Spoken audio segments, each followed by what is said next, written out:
ఒక big breaking news చూస్తున్నాం. ఇది ఇంట్రెస్టింగ్ బ్రేకింగ్ న్యూస్. ఎవరైతే విశ్వాస్ కుమార్ రమేష్ ఎవరైతే ఉన్నారో మొన్న అహ్మదాబాద్ విమాన ప్రమాదంలో ప్రాణాలతో బయటపడ్డ మృత్యుంజయుడు, ఆయన సీట్ నెంబర్ 11A, ఆ విశ్వాస్ కుమార్ రమేష్కి సంబంధించిన మరొక వీడియో ఇప్పుడు వైరల్ అవుతుంది. ఎప్పుడైతే విమానం నేరుగా వెళ్ళి బీజే మెడికల్ కాలేజ్కి సంబంధించిన హాస్టల్ని ఢీకొట్టిన సెకండ్లలోనే భారీ ఎత్తున మంటలొచ్చాయి, పొగలొచ్చాయి. ఆ పొగ మధ్యలోంచి రమేష్ కుమార్ నడుచుకుంటూ వస్తున్న వీడియో ఇప్పుడు ఒకటి వైరల్ అవుతుంది. మీరు ఒకసారి స్క్రీన్ పైన చూడొచ్చు. రమేష్ కుమార్ నడుచుకుంటూ వస్తున్న వీడియోని ఒకసారి చూడండి. మా వీడియో ఎడిటర్ అతన్ని రమేష్ కుమార్ని ప్రత్యేకంగా హైలైట్ చేస్తూ చూపించాడు. ఇతనే రమేష్ కుమార్. చూడండి, హాస్టల్ బిల్డింగ్ని ఢీకొట్టింది విమానం. ఒక్కసారిగా అక్కడ భారీ ఎత్తున పొగలొచ్చాయి. అక్కడున్న జనమంతా హాహాకారాలు చేస్తూ అరుస్తున్నారు. రమేష్ కుమార్ మాత్రం అక్కడి నుంచి తాపిగా నడుచుకుంటూ వస్తున్నాడు. అప్పటికే రమేష్ కుమార్ ఆ డోర్ 11A డోర్ దగ్గర, ఎమర్జెన్సీ విండో దగ్గర ఉన్నాడని చెప్తున్నాడు. ఆ డోర్ నుంచి నడుచుకుంటూ వస్తున్న వీడియో, ఈ వీడియో చూస్తున్న మీకు అర్థమవుతుంది రమేష్ కుమార్ ఎంత అదృష్టవంతుడు. నిజంగా రమేష్ కుమార్ చాలా అదృష్టవంతుడు. ఈ వీడియో ఇప్పుడు మళ్ళీ వైరల్ అవుతుంది. కొత్తగా బయటకు వచ్చింది ఈ వీడియో. మొన్నే ఇప్పుడు ఏదైతే అహ్మదాబాద్ విమాన ప్రమాదం జరిగిన మరుసటి రోజు రమేష్ కుమార్ బచాయించినట్టు బయటపడ్డ వీడియో ఒకటి వైరల్ అంది. ఇదే ఫస్ట్ వీడియోలో చూడొచ్చు మీరు. బాక్స్ 1లో Ramesh Kumar medical college gate లోపల నుంచి బయటకు వస్తున్న వీడియో. ఆ తర్వాత గేటు బయటకు వచ్చిన తర్వాత అతని స్థానికులు అంబులెన్స్ వైపు తీసుకెళ్తున్న వీడియో. ఈ రెండు వీడియోలు చూస్తుంటే మనకు కనెక్టివిటీ కనిపిస్తుంది. చాలా స్పష్టంగా మనకు తెలుసు, ప్రమాదం జరిగిన రోజు, విమాన ప్రమాదం జరిగిన రోజు విమానం నేరుగా వెళ్ళి medical college, BJ medical college, అహ్మదాబాద్లోని మేఘానీ నగర్లో ఉన్న బీజే మెడికల్ కాలేజ్ని ఢీకొట్టగానే ఒక్కసారిగా భారీ ఎత్తున మంటలు వచ్చాయి. మంటలు వచ్చిన వెంటనే అక్కడి నుంచి అందరూ పరిగెత్తారు. ఆ కాలేజ్ చుట్టూ ఉన్న వాళ్ళు పరిగెత్తారు. ఆ కాలేజ్లో ఉన్న విద్యార్థులు, ట్రైనీ డాక్టర్స్ ప్రాణాలు కాపాడుకోవడానికి తీవ్రంగా ప్రయత్నించారు.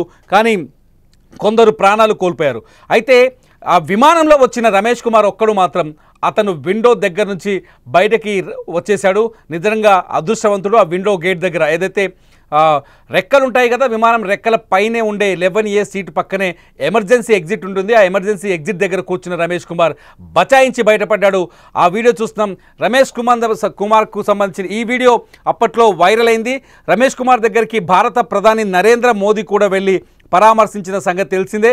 రమేష్ కుమార్ ఇండియాకు సంబంధించిన వ్యక్తి.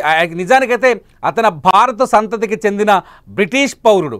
రమేష్ కుమార్ అహ్మదాబాద్ తన పూర్వీకులు మూలాలున్న గుజరాత్కు వచ్చాడు. గుజరాత్లో పర్యటన ముగించుకొని తిరిగి లండన్కు బయలుదేరాడు. ఏదైతే ఎయిర్ ఇండియాకు సంబంధించిన A171 విమానంలో గాల్లోకి ఎగిరిన 54 సెకండ్లలోనే విమానం కుప్పకూలిపోయింది.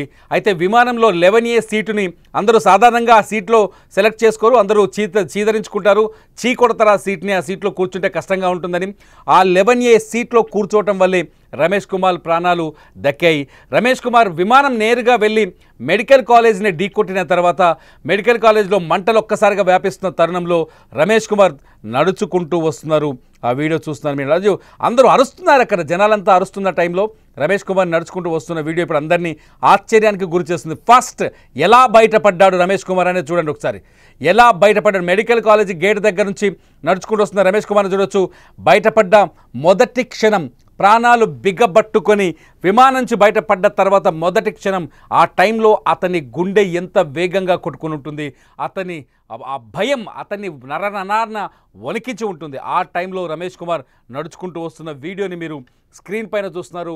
నా పక్కనున్న బాక్స్లో మీరు ఆ వీడియోని చూస్తున్నారు. ఆ తర్వాత రమేష్ కుమార్ మెయిన్ రోడ్డు మీదకి వచ్చిన తర్వాత కానీ ఎవరికీ అర్థం కాలేదు ఇతను ఆ విమానంలోనే ప్రయాణించిన వ్యక్తి అని. ఇతను ఆ విమానం కూలిపోయిన విమానంలో నుంచే బయటకు దూకేశాడని, అతని ప్రాణాలు దక్కాయన్న విషయం అక్కడ ఎదురుపడ్డ జనానికి ఎవరికి తెలియదు. అతను బయటకు వచ్చి విషయం చెబితే కానీ ఎవరికి అర్థం కాలేదు. వచ్చిన తర్వాత అతను చుట్టుముట్టారు జనాలు. అతన్ని నేరుగా తీసుకొని అంబులెన్స్లో ఎక్కించారు. రమేష్ కుమార్ అహ్మదాబాద్లోనే ఆసుపత్రిలో చికిత్స పొందుతున్నారు. ఆ సమయంలో ప్రధాని మోదీ కూడా అక్కడికి వెళ్ళి రమేష్ కుమార్ని వివరాలు అడిగి తెలుసుకున్నారు. నిజంగా రమేష్ కుమార్కి భూమి మీద నూకలు మిగిలాయని చెప్పడానికి ఈ వీడియో ఒక సాక్ష్యంగా కనిపిస్తుంది. ప్రాణం త్రుట్టిలో తప్పించుకొని ప్రాణాలతో బయటపడ్డాడు. వెంట్రుక వాసిలో మృత్యుని తప్పించుకున్నాడని చెప్పాలి. ఇంకా చెప్పాలి అంటే నిజంగా అదృష్టవంతుడు ఇట్లాంటి అదృష్టవంతుడు ఉంటాడా అనిపిస్తుంది. ఈ భూమి మీద అతనికి బతకాలని రాసిపెట్టుంది, ఈ భూమి మీద అతను జీవించాలని రాసిపెట్టుంది. అందుకని విమానంలో ఉన్న ప్రతి ఒక్కరూ చనిపోయారు, ఒక రమేష్ కుమార్ తప్ప. ఒక రమేష్ కుమార్ తప్ప ప్రతి ఒక్కరూ ప్రాణాలు కోల్పోయారు. రమేష్ కుమార్ బయటకు వస్తున్న వీడియో బయటకు వచ్చింది. ఆ వీడియో ఇప్పుడు వైరల్ అవుతుంది. మీరు టూ బాక్స్లో చూస్తున్నారు. గేట్లోంచి బయటకు వస్తున్న రమేష్ కుమార్ని, మెడికల్ కాలేజ్ గేట్లోంచి బయటకు వస్తున్న రమేష్ కుమార్ని, అట్లాగే ఆసుపత్రిలో చికిత్స పొందుతున్న రమేష్ కుమార్ని భారత ప్రధాని నరేంద్ర మోదీ పరామర్శిస్తున్న వీడియో. నిజంగా అదృష్టవంతుడే, అంతకుమించి ఇంకా వేరే డైలాగే లేదు. ఎందుకంటే ఎంత కంటికి తలకి చిన్న దెబ్బలు తాకినట్టున్నాయి, కాళ్ళ చేతులకి మంటలు. అంటే మంట ఒక్కసారిగా వచ్చింది కాబట్టి కొంత అతనికి ఒంటికి అంటుకున్నాయి, ఆ మంటలు దెబ్బలు తాకినట్టున్నాయి. అతన్ని దులపాయించుకొని బయటకు వచ్చాడు. ఇప్పుడు ఆసుపత్రిలో చికిత్స పొందుతూ ప్రాణాలు దక్కించుకున్నాడు. Ramesh Kumar first video, second video ఇప్పుడు వైరల్ అవుతుంది. నిజంగా ఇతను అదృష్టవంతుడే అని మొత్తం లోకమంతా, ప్రపంచమంతా చర్చిస్తోంది. గతంలో కూడా 27 ఏళ్ల క్రితం కూడా ఒక వ్యక్తికి సేమ్ ఇలాగే జరిగింది. అతను కూడా 11A సీట్ దగ్గర కూర్చొని ప్రాణాలతో బచాయించినట్టు సందర్భాలు, వీడియోని మనం చూసాం. ఏది ఏమైనా రమేష్ కుమార్ నిజంగా అదృష్టవంతుడు. అతని అదృష్టం ఏ స్థాయిలో ఉందో ఒక్కో వీడియో బయటకు వస్తుంది. చూద్దాం. రమేష్ కుమార్కి సంబంధించిన త్వరలో రమేష్ కుమార్ స్టేట్మెంట్ని, ఇంటర్వ్యూని కూడా సుమన్ టీవీలో మీరు చూడొచ్చు. చూస్తూనే ఉండండి సుమన్ టీవీ. ఇటువంటి నిఖార్సైన వార్తల కోసం, నిజాలు తెలుసుకోవాలనుకుంటే Suman TV live and Suman TV digital లైవ్ని సబ్స్క్రైబ్ చేసుకోండి, ఫాలో చేయండి. అప్డేట్ సమాచారం ఎప్పటికప్పుడు తెలుసుకోండి.